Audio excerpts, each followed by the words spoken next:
Hello everyone, I'm Susan Wagner with Country Sampler Farmhouse Style Magazine. Our newest issue is out and it's filled with some really creative ideas to decorate your home in farmhouse style, and some beautiful homes from other people as well. So a couple of their ideas that were in this issue I thought were really great and so easy to do, so I wanted to show them to you today. So this was one of the ideas that a homeowner had in their house, and I thought it was a great idea. It was basically a planter created from an old paint can. And a lot of times you can get empty paint cans like this at your local hardware store. If not, you can surely probably order some online, but even if you have some old ones sitting around that the paint really has been cleaned out of completely, because you certainly don't want leftover paint in there, but you could always line it too. But these are super easy. I think that this was like, $4, $3, something like that. So very easy to find. And so then what we're gonna do is just put a decorative design around the outside of the paint can to make our planter. And there's a couple different ways you can do this. You could get contact paper. Contact paper comes in a lot of different designs. It's super easy to work with. You just cut it and stick it right on here. You could use washi tape. Washi tape again comes in lots of various patterns, and you could just stripe it across in different designs here if you'd like. But what I'm going to use today is some leftover peel and stick wallpaper that I had. And this actually was designed to be for backsplash, and you can see the whole pattern here. But it's peel and stick, so it's super easy to work with. And like I said, I happen to have some of this roll left over, so that's why I'm going to use it. But what I'm going to do first is measure from this lip, the bottom rim, up to the top rim. And that's the width that I'm going to want. We're going to have to deal with these handle spots later, but I'll show you how to do that. So what I'll do is measure this. And that is, it looks like it's, just shy of 7 1/4. So just a tiny bit bigger than 7 1/4. So I'll cut it to 7 1/4 inch wide. And then of course you're going to want to know the whole width around here. And if you have a tape measure, that'll make it easier. You can do that. I'm going to go ahead and just start here and just kind of estimate, and then I can always trim it as I go. So let's see here.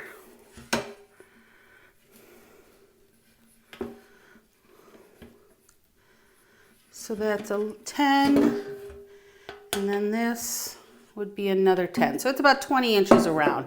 So I'll cut my paper a little longer than that, and then I can always trim it. Let's get this paper here. And if you have a pattern, you want to make sure your pattern works the way you'd like it to. It really depends. This pattern can go in a variety of different ways. So.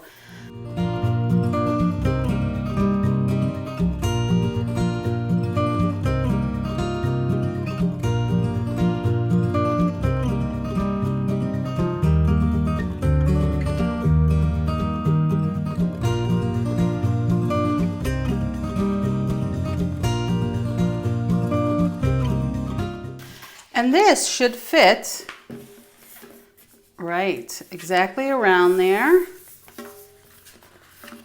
with a little bit extra to spare, so I'll work with that. Now, what we're going to have to do is work around these corners here. So you have a couple options.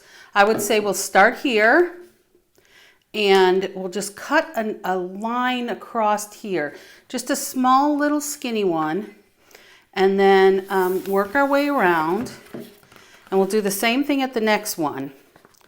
So what I'm going to do then is just cut a little bit there and then be able to make a circle around. So just slice a tiny bit in there, just so I know where that goes.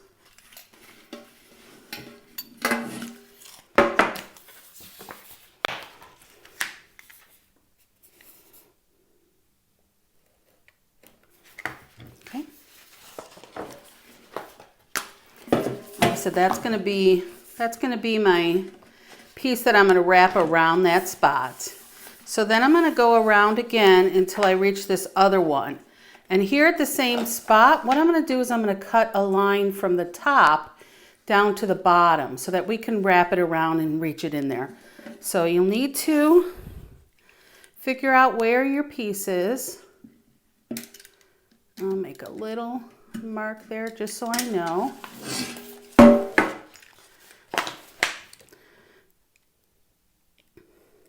And then cut straight up to the top. And then that will help wrap around. Now it's time to wrap. And this, like I said, this is peel and stick. So it'd be similar to contact paper, but a lot of the wallpapers now have this wonderful peel and stick, and it's reusable. Once you peel and stick it on there, you can always take it back off again and put it somewhere else. So it's great for doing decorative pieces and changing them around. And this one, as I said, was labeled as a backsplash, so it wasn't as large of pieces. So what I'm going to do is I'm going to go ahead and put this on here, lining up the bottom, making sure that it's lined up really well, and also getting that cut mark right about at that line at where the handle meets, because I want to cut around that. So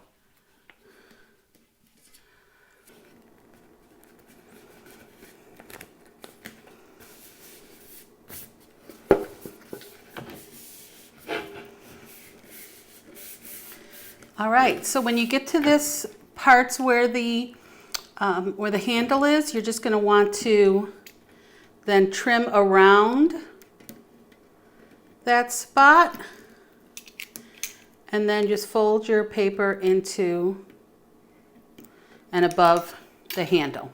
There's going to be a little bit of bubbles depending on how smoothly you can put it on and how smooth your can is. You can always push those bubbles out.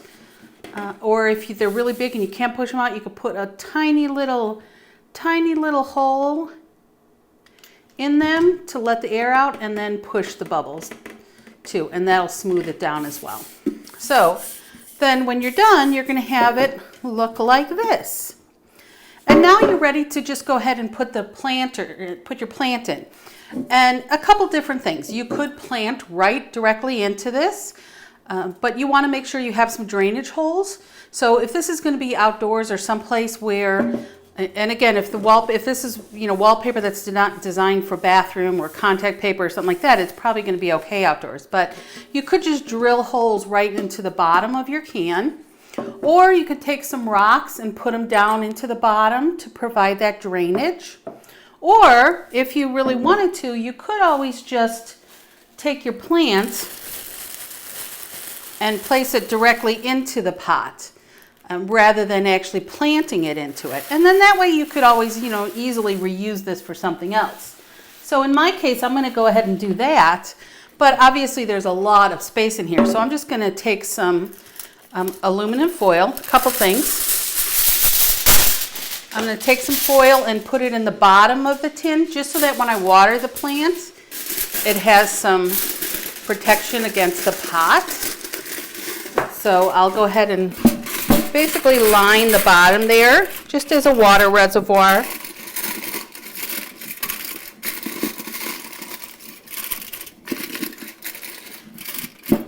And then the other thing I'm going to do is just crunch up some of this, just to take up some of the space, so my plant will sit nicely. So I just loosely crunch it up, stick it in there, and I could take the plant, nestle it down into there, and there we go. So it looks really nice. I could water it. I could take it anywhere I'd like to go with it. And it's a fun way to make a planter really simple and easily. This next idea is even easier, but it just looks so great on a farmhouse type of setting, either a table or a mantle or wherever you'd like. So all you need is a pitcher. A white one like this, white clay type of piece is really nice, and it definitely says Farmhouse. So you want something with a wider opening here in the center. This one's a little bit narrower, but it still will serve the purpose. And then a pillar candle, some floral foam, and some Spanish moss. And so what you're going to do is just take some of the floral foam and tuck it down inside the pitcher. And this is basically to, to fill up that space to make sure we have the height for the candle. So it's going to depend on how high you want the candle. You could have your candle be lower, you could have it be taller. It really just depends.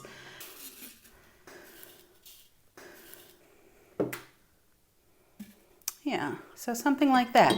So then what you're going to do is you're going to go ahead and just put your candle inside and then take some Spanish moss and tuck it around in there.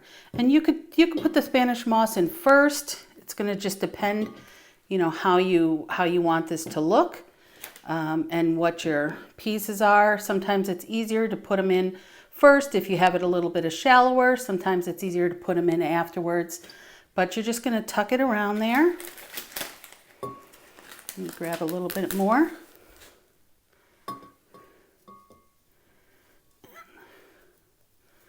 Put it in there with my candle. Okay, so tuck these stragglers in there. Have it be right there, all around the edges. So put a few more pieces here. There. And there you go. You have just a really nice candle display easily made from one of your pictures. I hope you enjoyed these two really simple ideas for creating farmhouse decor. And be sure to get the newest issue of Farmhouse Style magazine for lots of more ideas. So Country Sampler Farmhouse Style magazine is available at newsstands everywhere, or you can go to samplermagazines.com to purchase a copy. Thanks, and we'll see you again another time.